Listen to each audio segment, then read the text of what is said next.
Hello and welcome to another edition of Forum.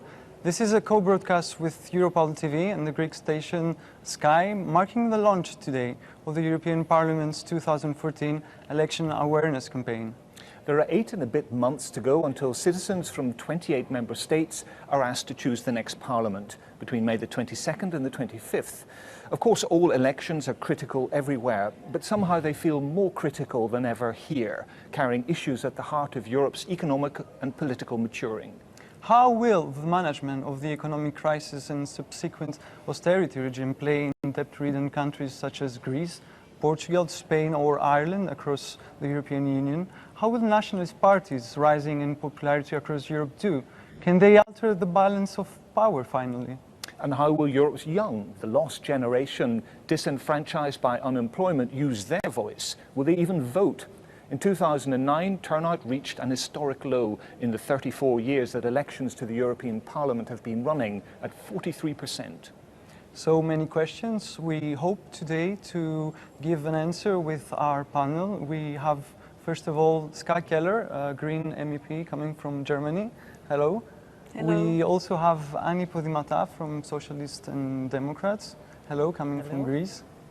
We also have Morten Lokkegaard with us here today, and also Paulo Rangel from Portugal. Hello. In a moment we're going to play a short video in which some voters express their thoughts about the elections. But first, you're all very experienced communicators, so here's a chance to communicate 1, 2 at the very most brief key campaign messages. Annie Podimata, you've just returned from a news conference launching the Parliamentary Information Campaign. The slogan, Act, React, Impact. Is that enough to grab voters across Europe, do you think? I think this is a strong message towards European citizens. We are saying to them that they are empowered, they have the power to influence the direction of Europe, and that they have to make full use of this power. Ska Keller, would you agree with that? Do you think that coming from the field in Germany, which is a country preparing for its own national elections in a month, the voters are actually aware of the subtleties of that, or do they want something much more concrete? I think we will have a very concrete choice in May next year. We will decide in which direction Europe will go to, and there indeed the voters have the thing to say. They will decide whether we will go for a social Europe or Europe that sticks only with the banks. We will decide what sort of environmental policy we want in Europe, a Europe that's for the citizens or for the big companies. Those choices, more Europe, less Europe, that will be taken at the next election. So it's really an election that matters. Morten Lokkegaard, what would be your key message for these forthcoming European elections? It will be that we are looking for solutions for citizens. I mean, if I could take just one word, I would say solution. I mean, people of Europe, they are so fed up with the crisis. They so much want solutions from the politicians. There's a lack of trust of the political level as such, also hitting us here in this parliament. So what we need to tell people is that we bear the solutions, and they have to cooperate with us in order to find these solutions. Okay. And what about you, Mr. Rangel? Well, at least at this stage, I would emphasize the idea that European institutions matters. Because I believe that a strong part or a major part of the population of the different countries are not really aware that the decisions that we make here are decisions that have a huge impact in their own lives and in the policies that the different national governments try to implement. And so I would try to emphasize this idea of the impact of the European choices. Okay, you've all staked your claims. Thank you very much indeed for that. Let's see if any of that chimes with a small selection of voters whose views we've just recorded in Brussels and Athens. They were asked first, would they vote? Peut-être, oui. Yes. Si. Oui, certainement. No. Why not? I never vote. Θέλω να συμμετέχω σε τίποτα το οποίο είναι μια σκέτη κοροϊδέα. Δεν έχει κανένα νόημα. Μόνο επανάσταση. Δεν αξίζει να το συζητάμε.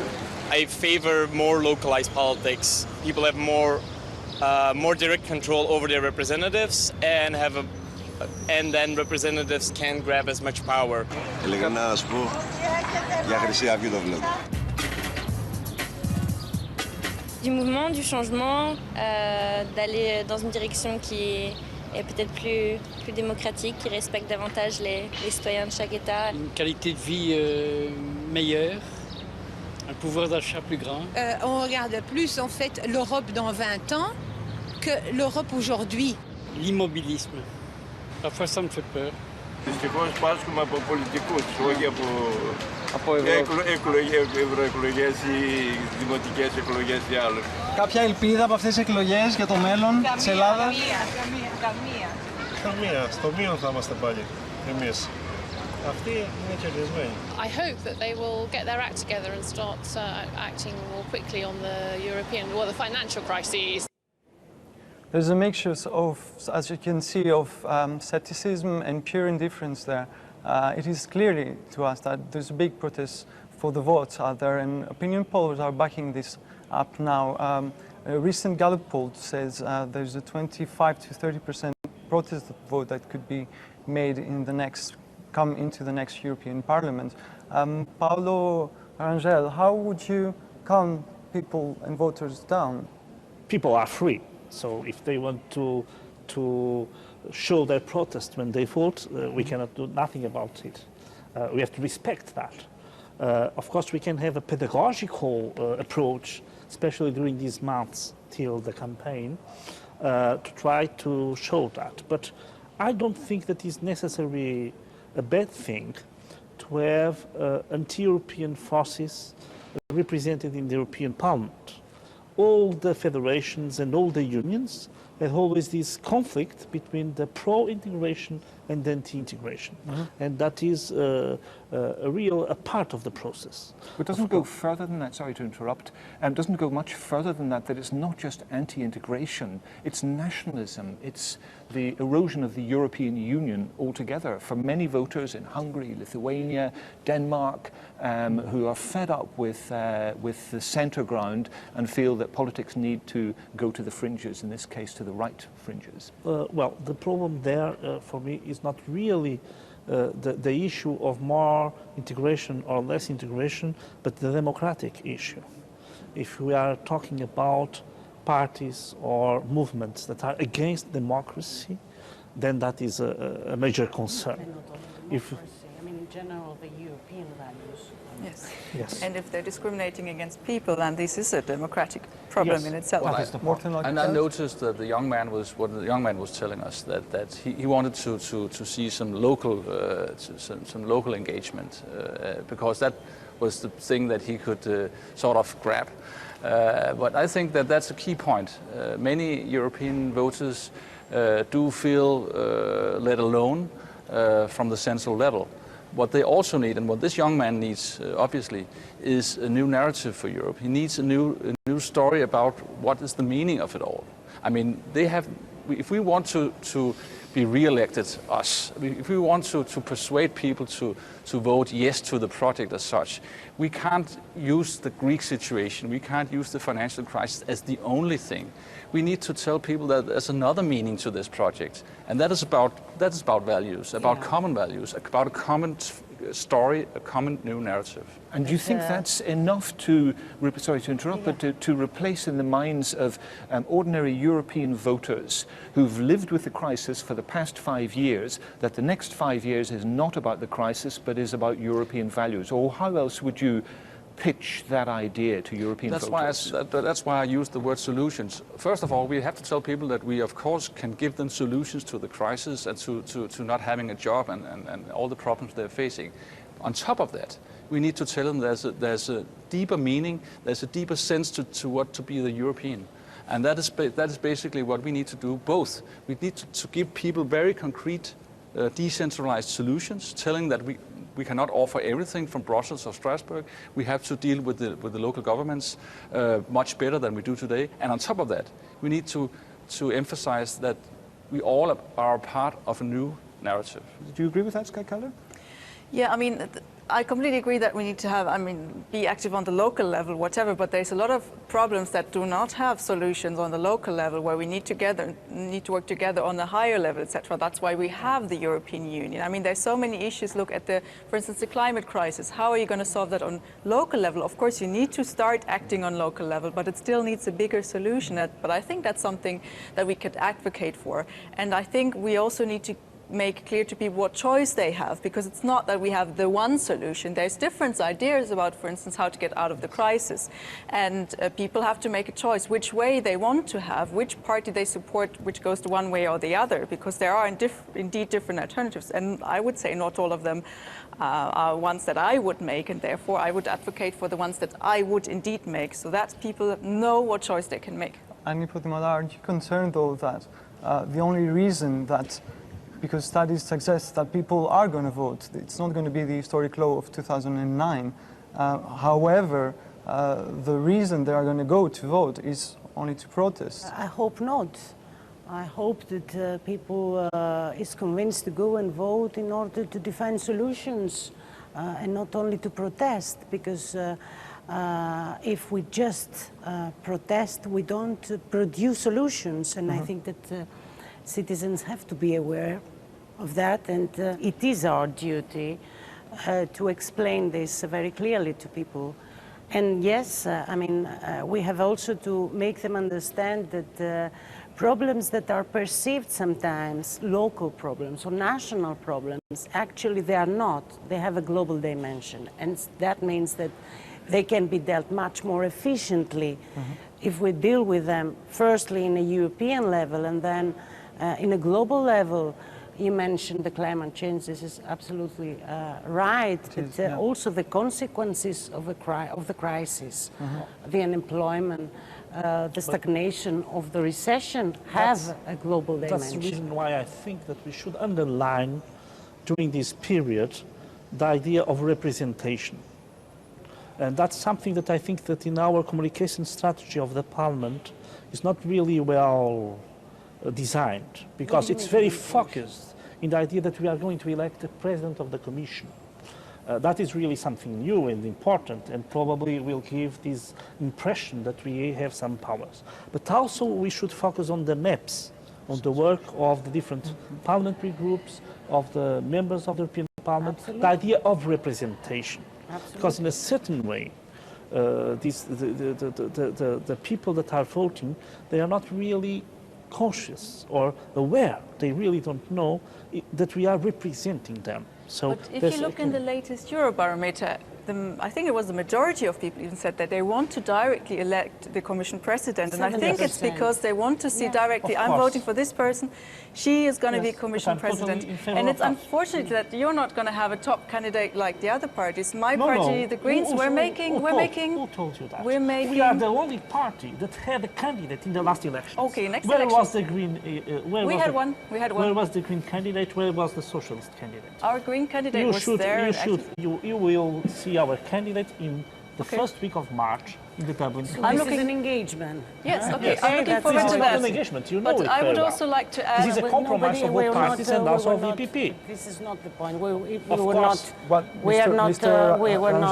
you're saying is that you are afraid that I'm saying in order to create a common ground, because I think this is the biggest challenge, that we can agree that this, to the benefit, despite our political and ideological differences, despite of the common cause that we defend, for the European political families and for the European political parties to define, to design candidates but it's very important for the new European Commission. We should not confuse, we should not mix the parliamentary ground of this election and a direct choice of the president, because it is not the same thing. Sure, it's not if the you are same in a parliamentary, if you are in a parliamentary system, we are. Yes. You are electing members of parliament and not the top of government. Sure.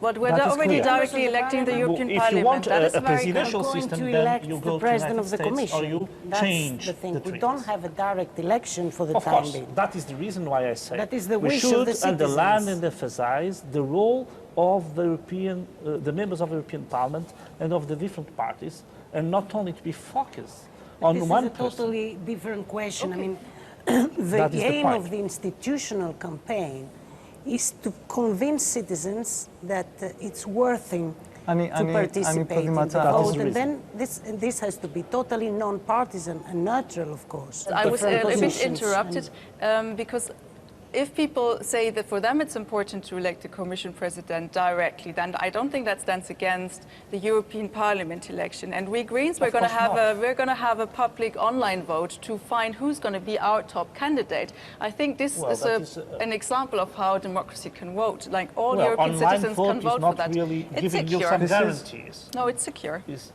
not secure. You could try it out. Well, okay. I can't vote in your. You can actually, if you're living in European Union, you can vote for the top Green candidate that you would prefer. But it's actually made for people who you would have to adhere to the Green principles. You would have to adhere to the Green principles. The far right voting in your election. And they would have to join the Green principles. But if you do that, then you're allowed to vote. Okay. Because you've been. It's actually good. Let's look at something that's at the heart of political campaign in more detail. How to sell not just party or group politics and personalities, but the whole of Europe. We were back on the streets of Brussels and Athens to test the temperature with voters and ask them first, did they feel well informed about the upcoming elections and about the EU's activities? Here's what they had to say. Se diera mayor información, fundamentalmente, por ejemplo, hay un tema fundamental en los colegios. No se habla de la Unión Europea desde que son pequeños, niños pequeños, ¿no? Quand on s'intéresse un tant soit peu, il y a moyen de chercher à travers les médias les infos dont on a besoin. Όχι, δεν υπάρχει. Μέσα από τα ελληνικά μέσα μαζικής ενημέρωσης, όχι, γιατί μπορούμε να το είδαμε. On est très mal informé. Bon, en y travaillant beaucoup, on arrive à s'informer en lisant différents journaux, en interrogeant à travers Internet. Je voudrais que l'Europe soit un peu plus cohérente. The news is not really that in-depth in the newspapers, or it's quite complicated, so it's very hard to make an informed decision. It should be explained very clearly why it's important that the European Union still exists. Many people, they focus on the bureaucrats and how much it costs and how they're expenses and how much they spend, and they need to very clearly explain themselves and put their view across. Well, oceans, it appears, of ignorance and frustration out there that ought to strike terror in the hearts of any self-respecting communications specialist. But as we know, Europe has always had a hard job selling itself over the years. Morten Løkkegaard, why is it that the EP and the EU find it so hard to imprint themselves on the consciousness of European citizens? I think that the bare fact that we have 27, now 28 nations, member states, all together in one big pot, and everyone's tried to send out different messages is the key. I mean, if you look at what our viewers at home get from television, for instance, which is the number one informator, so to speak. You will see mostly summits, you will see state leaders, and all of them having their own press conference after a common meeting, after a summit. And sending 27 different messages to sort of get the national print. And how do you bust through that old conventional format? That's exactly the problem with this parliament. Since we are sort of rivals to this attention, we're trying to make a way through all this attention from the leaders.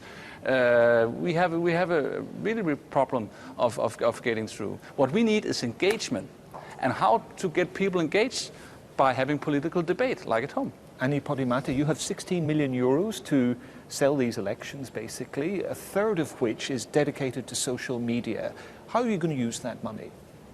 Well, through the social media, for example, to take the last part of your question, we want to improve the interactive communication. This institutional campaign does not only aim to inform citizens in a better way of what has been done so far from this institution, what are the perspectives for the future. We also intend to take on board what the citizens have to say, what is their criticism for what we have done so far, which are their suggestions. We clearly have to convince the citizens that we can improve the efficiency and the effectiveness of our solution. What I'd say is that really people need a positive message from Europe, because normally governments, even in these countries, try to say that the bad things come from Europe and the good things come from the national level. Yeah. So this is again a problem. There is a bridge to gap indeed between Brussels and national government. Ska Keller, would you say that Europe isn't sexy enough to sell to European citizens?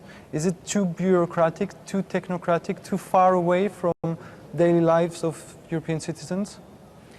No, I think there's a lot of things that we do here in the European Parliament which has direct impact on the citizens' life. But of course then the governments go out and say, my idea, I did it, it's ours, and the Europeans try to make it worse. That's of course a big problem that we have. On the other hand, we also have to see that a lot of the things that people think Europe is about is like single market, capital transfer, blah. And what people are often asking for is more social impact, like for instance being able to transfer your pension rights when you move abroad, when you're getting older, or having easier access to labor market somewhere else. So all the social things which people really need, experience every day, there Europe is absent, and that is really a problem. On the other hand, we have things also, the Eurobarometer said that people find it very important that they can travel freely and that they can move somewhere else. And those freedoms, those fundamental pillars of the European Union are being constantly under attack from national governments, also my own Home Affairs Minister, not my party though, who's constantly attacking that and saying, oh, we shouldn't do that anymore, too many people are coming, not the right people are coming. And there we see that people want this freedom, but it's being under attack. May I just add that this campaign represents actually a change in the attitude from us, I think, because we want to engage people, we want to bridge us with the people, maybe somewhat without the national level, because the national level seems to be the problem. So what we really are up to now, I think our task now is to engage directly with the people, with the social media, with campaigns, not only 3 weeks before, but the whole year round, to tell people we actually have a parliament in Strasbourg and in Brussels dealing with your problems, with your social problems, without even noticing that we have this national level, because the national level is the problem. And do the Danish media do that at all? No.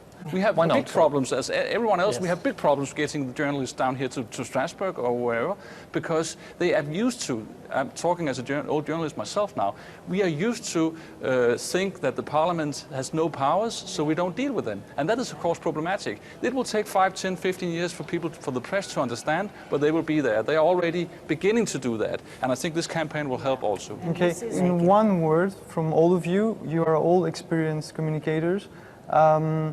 One key message for the next elections? We can start from you. Well, I'm saying, because I really believe it profoundly and sincerely, that European voters, European citizens have the exclusive power, the exclusive possibility to define not only the political majorities in the next European Parliament, not only the head of the European Commission, but the direction that Europe will take. What has to change, on what we have to build, what were the positive aspects that we have to keep, and which are the things that we need to change in the future. Okay. In one sentence. Key message. Europe is the solution, not the problem. Okay. Ska Keller? I would say choose the Europe you want. Choose the Europe you want. And Mr. Angel? If you want to change some policies at national level, you will have to change at European level. Okay, thank you all very much indeed for all these thoughts. With those, I'm afraid we really have run out of time, but there's no doubt these and many other hot political issues will surface during the next 8.5 months. We'd like to thank our guests for taking part in this debate, Ska Keller from the Greens, Annie Podimata from Socialists and Democrats, also Morten Løkkegaard from the Alliance of Liberals and Democrats, and Mr. Paulo Rangel from the PPE. Thank you very much. Thank you. And thank you very much indeed for watching. From me, Paul Anderson from EuroparlTV, and Stavros Samuilidis from Sky TV, Greece. Goodbye.